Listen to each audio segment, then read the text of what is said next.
রাসেল ভাইপারের হাত থেকে বাঁচতে হলে যা করতে হবে। শনিবার 22শে জুন গণমাধ্যমে পাঠানো বিবৃতিতে চন্দ্রবোরা সাপ বা রাসেল ভাইপার নিয়ে আতঙ্ক নয়, সাবধানতা ও সচেতনতা বাড়ানোর আহ্বান জানানো হয়েছে। পরিবেশ, বন ও জলবায়ু পরিবর্তন মন্ত্রী সাবের হোসেন চৌধুরীর নির্দেশনায় বাংলাদেশ বন বিভাগ পরিস্থিতি মোকাবিলায় বিভিন্ন পদক্ষেপ গ্রহণ করছে বলে জানানো হয়েছে। এ বিবৃতিতে বলা হয়, এ সাপে দংশন করলে অঙ্গ নড়াচড়া করা যাবে না, পায়ে দংশনে করলে বসে যেতে হবে, হাঁটা যাবে না, হাতে দংশনে হাত নড়াচড়া করা যাবে না। হাত পায়ের গিরা নাড়াচাড়ায় মাংসপেশির সংকোচনের ফলে বিষ দ্রুত রক্তের মাধ্যমে শরীরে ছড়িয়ে গিয়ে বিষক্রিয়া করতে পারে।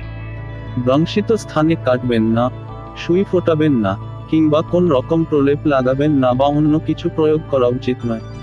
আক্রান্ত স্থান সাবান দিয়ে আলতোভাবে ধুতে হবে অথবা ভেজা কাপড় দিয়ে আলতোভাবে মুছতে হবে। এরপর যত দ্রুত সম্ভব নিকটস্থ হাসপাতাল বা স্বাস্থ্যসেবা কেন্দ্রে যেতে হবে। চিকিৎসা কেন্দ্রে এর প্রতিষেধক রয়েছে। প্রতিষেধক বা ওষুধ নিলে সুস্থ হওয়া যাবে। এ সাপে দংশন করলে চিকিৎসা নিলে মারা যাওয়ার আশঙ্কা নেই। মন্ত্রণালয় বলছে, মানুষের সঙ্গে এই রাসেল ভাইপারের মুখোমুখি হওয়ার সম্ভাবনা কম। এই সাপ সাধারণত নিচুভূমির ঘাসবন, ঝোপ জঙ্গল, বনাঞ্চলে থাকে, তাই ওইরকম এলাকা এড়িয়ে চলতে হবে। এছাড়া সাপটি মেটে রঙের হওয়ায় মাটির সঙ্গে সহজে মিশে যেতে পারে। মানুষ খেয়াল না করে সাপের খুব কাছে গেলে সাপটি বিপদ দেখে ভয় আক্রমণ করে। রাসেল ভাইপার হওয়ায় নদীর স্রোতে ও বন্যার পানিতে দেশের বিভিন্ন এলাকায় বিস্তৃত হয়েছে।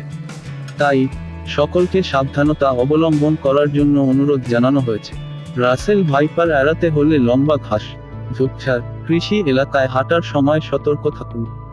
গর্তের মধ্যে হাত পা ঢুকাবেন না। রাতে চলাচলের সময় অবশ্যই টর্চ লাইট ব্যবহার করুন। বাড়ির চারপাশ পরিষ্কার ও আবর্জনামুক্ত রাখুন।